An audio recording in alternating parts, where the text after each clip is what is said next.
Alrighty, happy Monday, everybody. It's 8:06, and if you're like me, you're still a little bit bleary with the whole daylight savings time thing. But I'm waking up now. I'm feeling much better, and I hope you are as well. Grab your coffee or whatever you've got going, and we'll make it happen. One thing that keeps. One thing that gets some people going, not me, but some folks, is nicotine rather than caffeine. And there are, or at least there could be, theoretically speaking, some products out there that maybe provide a little bit of a jolt of nicotine without all the risk of smoking a cigarette or chewing tobacco and that kind of thing. And yet, for some reason, our government, working for us, wants to make it quite difficult for these safer things to come to market. Joining us to talk about it, Eric Boehm from Reason Magazine, Reason.com, their website, one of the great libertarian publications anywhere. I've been a subscriber for, I don't even know decades. Good morning, Eric. Thanks so much for being here. And that didn't sound too good. So why don't we try to get Eric back again? In the meantime, I will give you a little bit of what this story is about. There is a Swedish company called Swedish Match that makes a little product called Snus, S-N-U-S. And what this is, and the description from Eric's article over at Reason, is kind of like a very small tea bag looking thing, in terms of shape. And it contains a kind of tobacco powder that is placed in the upper lip, and as we said, it can deliver a little bit of nicotine without some of the same risk as smoking or using chewing tobacco. So I think we've got Eric Boehm back on the line. Eric, you with me? Ross, I'm here. Thanks. Sorry about that. I don't know what happened. Okay, no problem at all. So I was just trying to describe this snooze product from Swedish Match. And why don't you jump in here and explain not just what it is, but why it's a product that could be beneficial to certain people. Sure. First of all, thanks for having me on the show. This is we're talking about Snus. This is a Swedish-made product made by a company called Swedish Match. It's a small, think of it almost like a tea bag type looking product that's filled with tobacco powder, and so you place it in your upper lip, similar to the way you might use chewing tobacco or snuff. But it doesn't create the same sort of nasty saliva, and it doesn't have the same sort of negative health consequences that sort of tobacco. And it also, obviously, you're not burning anything, so it doesn't involve all the inhaling of smoke into your lungs, but it still delivers that jolt of nicotine, as you put it.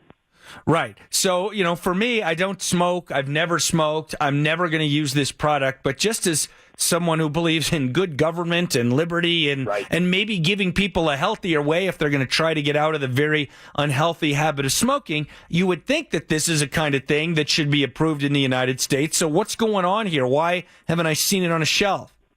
Yeah, well, you actually can find it in the United States. It has been approved. The questionable or the debate that's going on right now it's the labeling. is whether Swedish Match is allowed to advertise this as being safer than smoking. And obviously, that would be a huge marketing advantage for them, for one thing. I mean, you can see why they would want to do that. But the reality is that it absolutely is safer than smoking, perhaps 95 to 97% safer, according to some studies. There was a peer-reviewed piece published in Tobacco that it doesn't cause any sort of cancer or respiratory diseases. There was a long study done in Norway a few years back. So as I was saying, there was a long study conducted in Norway a few years ago, academic study that found that snus was actually more effective at getting smokers to quit than using things like patches or nicotine gum, other sorts of strategies, because it still gets you the taste of smoking, the taste of tobacco. It still gets you the nicotine, and it still has sort of that element of smoking that you don't get from other replacement therapies. So it has a lot of promise, and it could, potentially, save lives. Literally, is what we're talking about here. So why can't they advertise this? Why can't they advertise as safer than smoking? That's exactly the question, and they've been going back and forth now for more than it's coming up on about 2 years with the FDA trying to get that approval. They've filed thousands of pages worth of documentation with the FDA. And so far, the FDA has basically just been slow-walking this, refusing to give an answer. There's perhaps a positive sign now with the new Trump administration in place. Tom Price, who's of course running the Department of Health and Human Services, who oversees the FDA, he's been open in the past when he was a member of Congress to fewer government regulations for tobacco use. I mean, do they give a reason? I mean, in your article, and again, we're talking with Eric Boehm from Reason Magazine, their website, reason.com. You say that the company has filed more than 130,000 pages of applications with the FDA in less than 3 years now. Yeah, that's right. Going back and forth it's been going on for several years, since 2014 when they first got permission to sell the product in the country. Now, back in December, there was a little bit of a move here. The FDA did rule on one of the questions and said that Snus would have to continue to carry a warning about the potential for it to cause gum disease and tooth decay.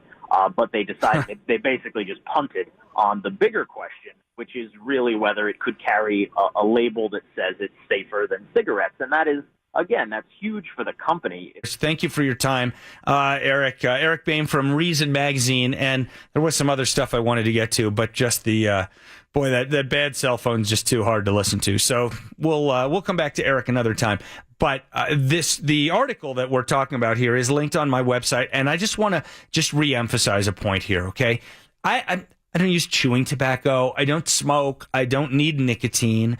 But there are lots of people who do. And even if you didn't need it, what if you just wanted it, right? What if you just wanted to, because you like nicotine? The same way some people like having their 2 or 3 cups of coffee in the morning, or me and my cup of tea that I have in my hand right here. People like what they like. And now you've got the government, the FDA in this case, and the FDA is just they do...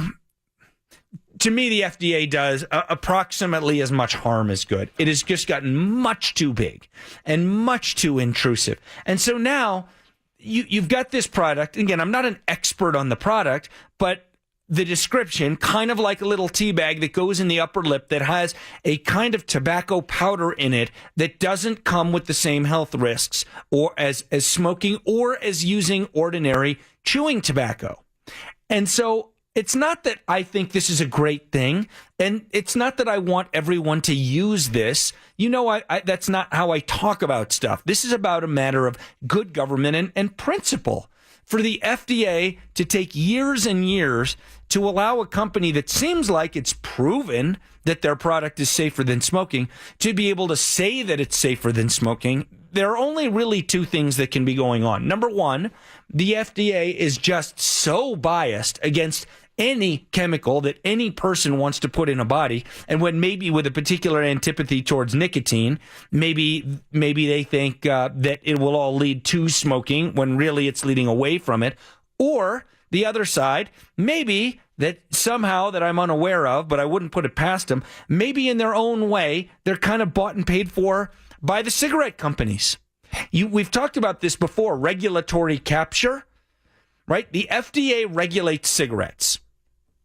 And so they also then decided they want to regulate e-cigarettes.